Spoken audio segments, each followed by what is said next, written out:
Good morning, good afternoon, good evening, YouTube. Ryan Engelstad, Thunderdome, Minnesota. And here's my entry for the What's Your First and Second mods for the Thunderdome Network channel. And my first mod was for End War 2017. And before that, we had just done only stock at our battles here in Cottage Grove, Minnesota.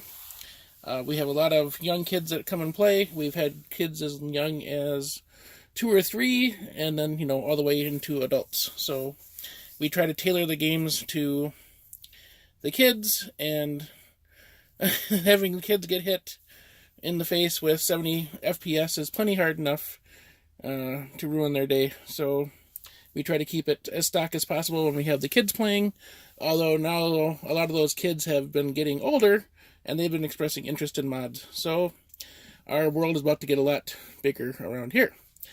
My first mod was Arm Swarmfire, just a Jolt inspired. This is version 3, probably. It's been upgraded several times. Still has my End War yarn on it. Runs off a 3S LiPo. And all it does is work on just a little 15 amp switch. And it works out pretty well. When you run something that's this heavy on your arm, you're not going to run a Springer on your dominant hand because that's too much weight and too many things to get in the way of your Springer.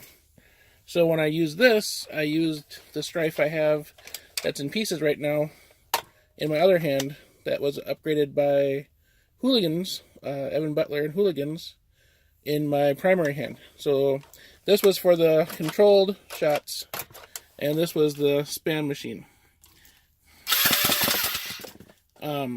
This also had 2 other switches on it that worked with a backpack that had 2 more Swarmfires attached, and then it also had 2 other Busby Cyclonics, 1 for each shoulder. Those I did not show at End War, so it would have been a very heavy backpack.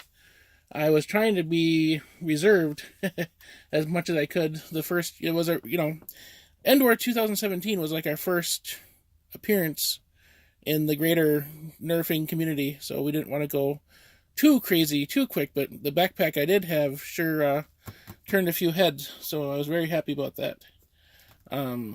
So that mod was where I learned how to solder on doing this, and having fun. It definitely needs to get prettied up. I definitely need to put a shell or something on this. This is getting ridiculous that it's been this long and it still has looked this ridiculous, but it works. I mean, even has a nice tack rail for putting a scope on because that makes it so much more accurate. I've been using this a lot. It's a lot of fun, and I will continue to be silly that way just because it is just so much fun. And then my second mod was just from after End War 2017 and the Nerf Turf booth. We bought springs, and I just put their upgraded, I think it's a 6 kilogram spring in here, and it's just a nice light mod. You don't even have to upgrade the catch spring. A little bit of extra lubrication, of course, but that's all the mod is. Oh, and the jam door. Never made it back on. I think this one has like a... It's just weird how it is. I mean, I've opened other blasters and got everything back the way they were, but I couldn't get the jam door back in. I don't need it. I don't miss it. And this way I know which one I have that's been modded without marking it any other way. And this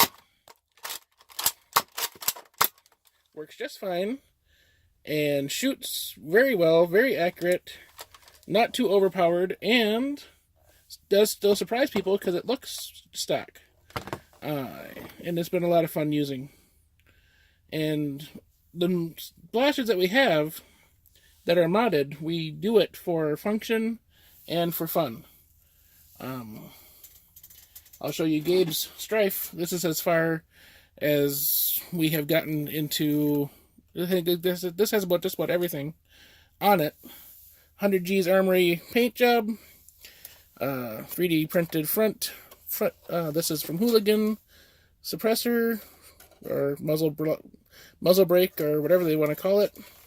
Containment crew sight, foam blast screw, thumb screw, expanded battery door, another from the regulator, comfortable stock. I did a bootleg type switch here for the rev trigger. It's a switch you can buy off of Amazon that has a switch built into the switch. If that makes the button built into the switch. So you don't have to try to line up the rev trigger or hot glue or anything. You mount your switch, has a button built into it, and it makes it really idiot proof. Nothing's going to slip out of alignment. It's going to work. I think I had to sacrifice one screw port, but chances are you're going to have to do that anyway. And has the expanded mag release. And he has a lot of fun using this when we do modded stuff. So, like I said, we really do still try to make it so it works. I've seen a lot of people at both end wars with overcomplicated blasters, and they have to sit out games because they need to adjust something, they need to change something, or something's not working. We try to keep it simple and reliable, and that's been working for us. So, and that's what we will continue to do.